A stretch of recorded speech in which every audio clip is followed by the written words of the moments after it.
Welcome back to this Orlesian theatrical experience. 8 guests turned suspect when Monsieur Alphonse de la Longue Rivière was murdered. What of the déroulement of the soirée? Arrived segundo. I knew immediatamente another spy and assassin was present. I was first to arrive. I stood mostly in the shadows until the others arrived. I arrived almost last. I was looking forward to giving Mr. Alphonse a special gift from my wares. When I arrived, most of the other guests were already there. I arrived with Cassius, the circle mage. Fourth or fifth, I believe. Mr. Alphonse was resting next to Sir Franklin Emmerdale, the Templar. I arrived third, if my memory serves. Mr. Alphonse and I were drinking and chatting, reminiscing of our younger years. I mingled politely and stayed well away from Sir Franklin Emmerdale, the Templar Knight, Sister Melinda, the Chantry Cleric, and Cassius, the Circle Mage. Though I do not fear them, I just don't like them. They are sticklers for rules, and I'm an apostate. I arrived last. Everyone else was already here. It was odd.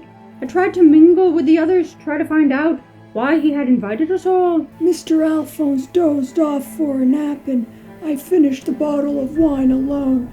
I couldn't help myself. It was vintage from Orlesian. I sang most of the evening. When the others arrived, Mr. Alphonse woke and I mingled with the other guests. I walked around the estate, inspecting. Sister Melinda was very kind, and we chatted a long time before she and Cassius disappeared. After a few hours, I got bored, so Cassius and I went to a private room for some prayers. When things got quiet, I tried to have a private word with Mr. Alphonse, but he was too busy. Mr. Alphonse did approach me at some point throughout the evening and told me of a proposition he had for us all. Oh, I suppose we'll never find out what that was about. I mingled with the others, and when I heard the scream, I stayed to comfort and console and maybe make a few sales while I was at it. Then later on, I heard the scream. I wanted to leave early, but Enzolio persuaded me to stay, and that's when we heard the scream, so I sat down and waited. I heard Eveline scream and I ran to help. We emerged from the room when we heard the scream. I did not dare go look at what had happened. I hurried to the boudoir to investigate, where I saw Ariel, the apostate, and Lavellan, the bard, standing over the body. I saw Ariel, the apostate, sneak off at some point.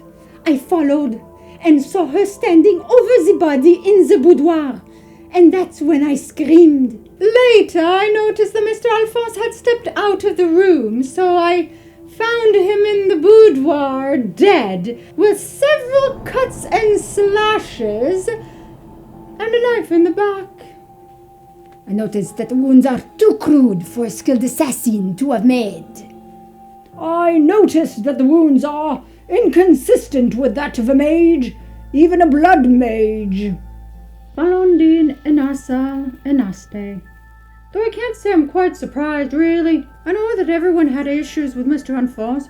He put on a facade of being noble. He was anything but. I'm surprised he wasn't killed sooner. Actually, I'm glad he's dead. He wasn't the best of people. Good on whoever did it. Oh la la! I am devastated. Monsieur Alphonse was my best paying client and a dear friend. Almost like a father to me. It's a sodding shame, but what can you do? Mr. Alphonse has returned to the stone, even if he was human. I am concerned as to if and how this might affect my current arrangements with the Circle and the Chantry. I pray to Andraste that Mr. Alphonse has found peace in the light of the Maker. Oh, it is sad news that an old friend has died. It is a death like any other, but I know it was not the doing of a crow. feelings and gossip of the murder and the guests. I found a note with a bounty order. She killed them all. She spies on him. Irablas. I once summoned a demon. Find out in part 3 of Banquet of Secrets.